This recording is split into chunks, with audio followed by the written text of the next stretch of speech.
And it came down to this. In the moment when I truly understand my enemy, understand him well enough to defeat him, then in that very moment, I also love him. I think it's impossible to really understand somebody, what they want, what they believe, and not love them the way they love themselves.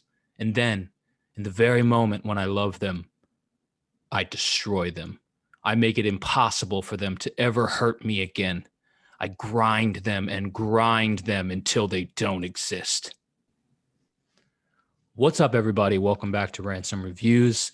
Today, I'm going to be looking at Ender's Game by Orson Scott Card. Ender's Game is a tense, action-packed, dramatic, clever, exhilarating, and thoughtful novel. Similar to Ender himself, it's a lean, mean killing machine with a splash of empathy. It's a masterpiece of the genre. I somehow missed reading this book when I was young because I had seen the movie, and the movie was okay. I enjoyed it. It was not that memorable. And usually when I see a movie, it discourages me from reading the source material. Well, I finally got around to reading this book. And while this might be recency bias, I think Ender's Game is one of the absolute best books in the science fiction genre. Card's prose isn't elaborate or noteworthy, but it fits so well with this book. It's clean, direct, and militaristic in its efficiency.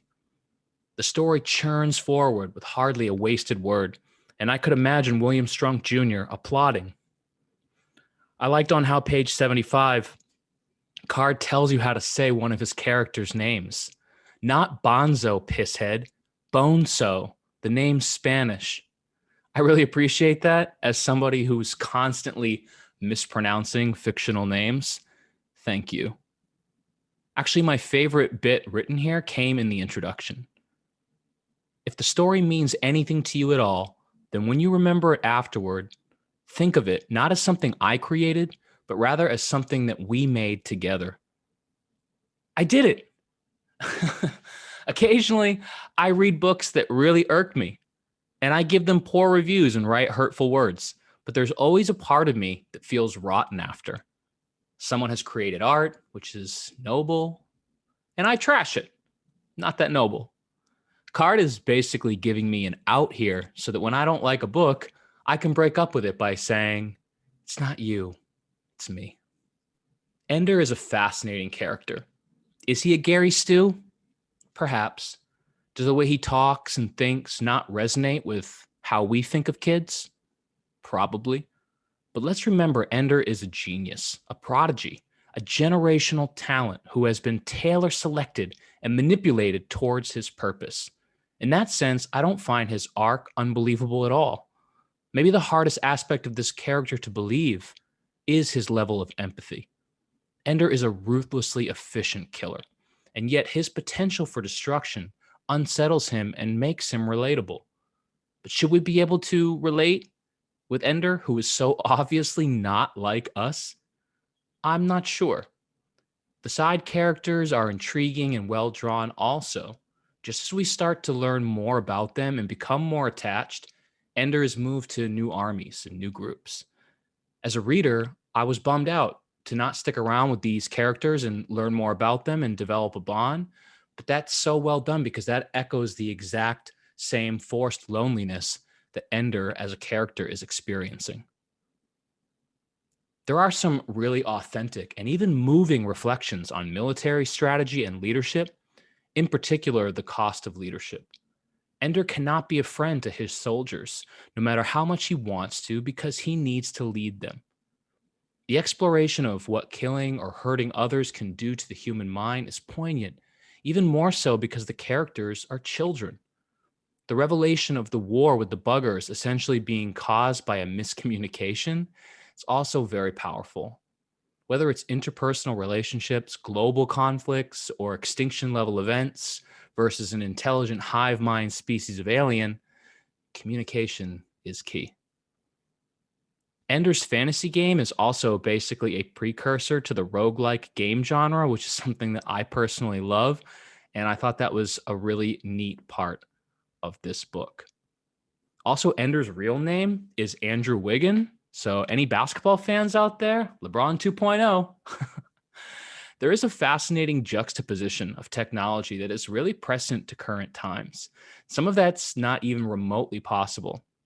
While the internet did exist technically in the 70s when Card wrote this, it wasn't until the 90s that the internet approached what we think of it in modern terms. Yet, he was talking about the net, creating fake personas, having online debates, the power of being an influencer, and working on laptops, which he called desks. Very impressive. Of course, this is all happening on spaceships carrying impossible weaponry and capable of interstellar travel and controlling gravity. So, not everything lines up. The story is epic and sweeping and practically perfect. To pack in all of this action, drama, and development into 300 pages is a remarkable achievement. This book is unputdownable. Is that a word? From Ender's time at battle school to his all too brief repose, to his time at command school, to the climactic twist, to the ending's beginning of a new Ender. Can I say that? It's all excellent. I can't overstate how riveting the action and tactics are in this book. My favorite example, a naked showdown in the shower between Ender and his enemy that rivals Viggo Mortensen's fight in Eastern Promises. Probably the best naked fight ever written. Although, why are all these kids naked all the time? Little bit weird. Do I have any nitpicks? I don't know. Maybe the naked children. The alien species isn't that original. And they wrapped up the war in what, a few weeks? That's not really how wars work. And Ender wasn't clever enough to figure out the twist at command school? Okay. None of these issues really concern me. I would say do yourself a favor and read this book if you haven't already. One of the most amazing things about it is the fact that kids could read this book, young teenagers could read this book and really get a lot out of it because it is filled with action. The language is not overly complicated. It's very direct, easy to relate to. It's fun. It's like an action movie. But at the same time, there are mature themes that someone my age can also appreciate.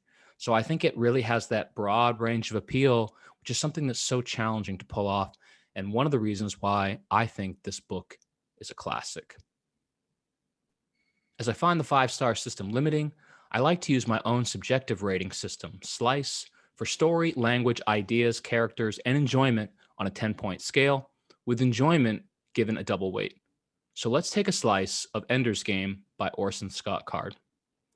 For story, I gave it a 10. I think the story is perfect. I think the pacing is perfect. I think it's exciting from the moment you pick it up to the moment you put it down. For language, I gave it a 9.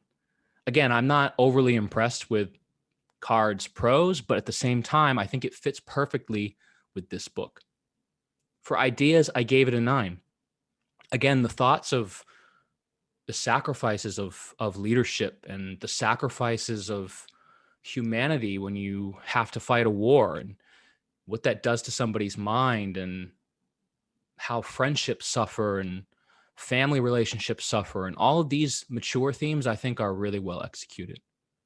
For characters, I gave it a 9.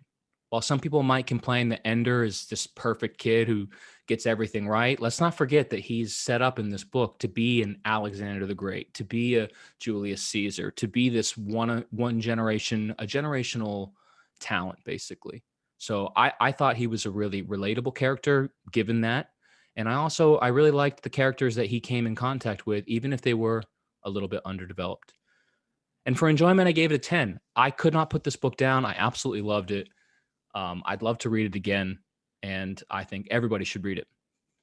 So that gives the book an overall score of 9.5, which is one of the highest books, I think, if not the highest book I've rated on this channel. And like I said, I think I would put this book into my top 10 science fiction books of all time, a list that I will eventually get around to making, but I would like to revisit some of the classics like Dune before I make that list. So maybe 2023, if I'm still alive.